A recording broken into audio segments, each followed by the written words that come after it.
एक गांव में एक परिवार रहता था। पिता मुंशीलाल, माता जानकी और बेटा राजीव। वो एक छोटा और एक सुखी परिवार था, जहां बेटे की नई नई शहर के डाक खाने में नौकरी लगी थी और काफी अच्छा जीवन बीत रहा था। बेटा राजीव, अब तो तुम्हारी नौकरी डाक खाने में लग गई है। अब तो सोच रहा हूँ तुम्हारी शादी करवा दूं। आप बिल्कुल सही कह रहे हैं। अब मेरे राजा बेटे की दुल्हन को लाने का वक्त आ गया है। हाँ जानकी, अभी ही मैं पंडित जी को बुलाता हूँ और अपनी बहू रानी को ढूंढने की जिम्मेदारी देता हूँ। फिर मुंशीलाल राजीव के शहर जाने के बाद पंडित जी को घर बुलाकर कुछ लड़कियों के बारे में पूछते हैं जो उनके घर के लिए सही रहे। ये देखिए मुंशी जी, ये लड़की है पास वाले शहर के किशोर पंडित जी की बेटी अदिति।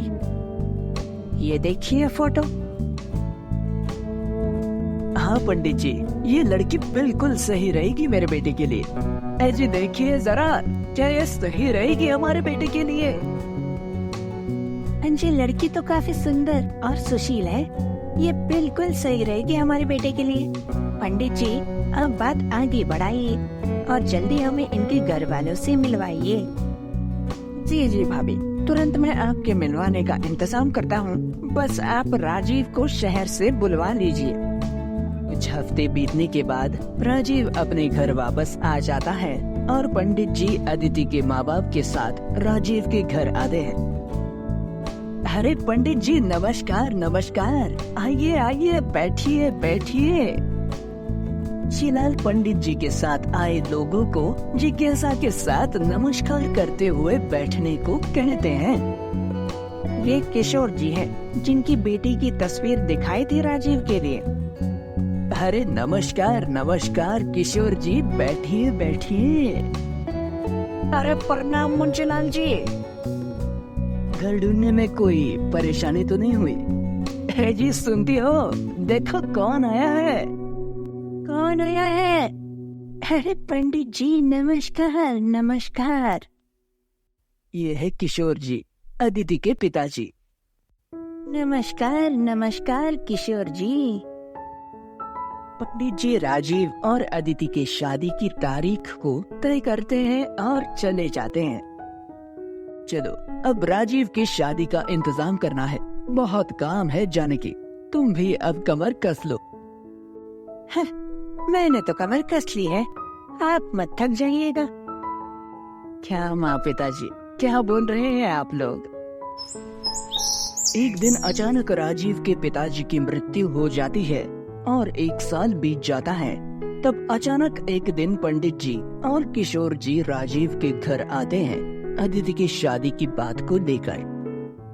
जानकी जी, मैं समझ सकता हूँ आपकी परेशानी को, पर आपके घर में एक बहू की बहुत जरूरत है, क्योंकि आपकी भी उम्र हो चुकी है। पंडित जी बिल्कुल सही कह रहे हैं जानकी जी, वक्त आ गया है। ठीक है पंडित जी, जैसा आप कहे। 1 महीने के बाद राजीव और अदिति की शादी हो जाती है और कुछ महीने बीत जाते हैं और अदिति अपना रंग दिखाना शुरू कर देती है और जानकी का बिल्कुल ख्याल नहीं रखती है और उस पे झूठे इल्जाम लगाती है। बहू, खाना दे दो, बहुत भूख लगी है। आप खुद बना लीजिए, दिन भर बस मुफ्त की रोटियां तोड़ती है, शर्म नहीं आती? ये क्या कह रहे हो बहू? मैंने तो सारे काम कर दिए, झाड़ू पोछा बर्तन, खाना दे दो मुझे। ठीक है, ये ले, खा ले। अदिति का इतना बुरा बर्ताव देखकर एक दिन जानकी राजीव को सारी बातें बताती है कि अदिति उसके साथ किस तरीके का बुरा बर्ताव करती है। ये सुनकर राजीव काफी गुस्सा हो जाता है। फिर वो अदिति से पूछता है, अदिति, माँ ये सब क्या कह रही है? क्या ये सच है? नहीं राजीव, ऐसा बिल्कुल भी नहीं है। उल्टा माँ ही मुझसे बुरा बर्ताव करती है। घर का सारा काम करने के बाद भी मुझे खाना नहीं देती और बुरा भला कहती है। क्या बुरा कहती है माँ? कि तुम करती ही क्या हो? मेरा बेटा इतना मेहनत करके पैसे लाता है और तुम बस मुफ्त का खाती हो। माँ, क्या ये सच है? मैंने तुमसे ये उम्मीद नहीं की थी।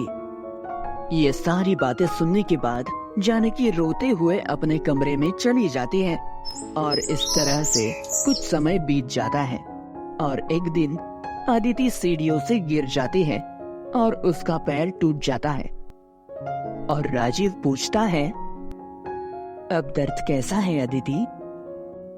बहुत दर्द है राजीव, लगता है मैं अब चल नहीं पाऊंगी कभी। अदिति ऐसी बातें नहीं करते हैं। अदिति बेटा, लाओ मैं तुम्हें ये लेप लगा देती हूँ, जल्दी ही ठीक हो जाओगी तुम।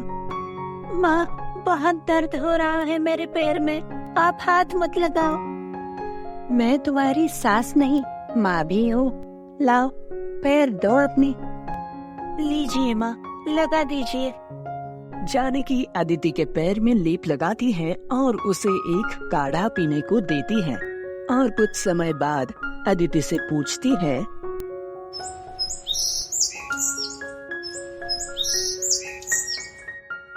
बेटा अदिति, अब दर्द कैसा है तुम्हारा?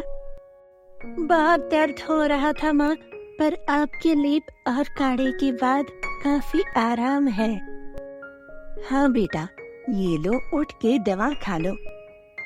इस तरह कुछ महीने बीत जाते हैं और जानकी अदिति का बहुत ख्याल रखती है और उसे वापस अपने पैरों पे खड़े होने में मदद करती है।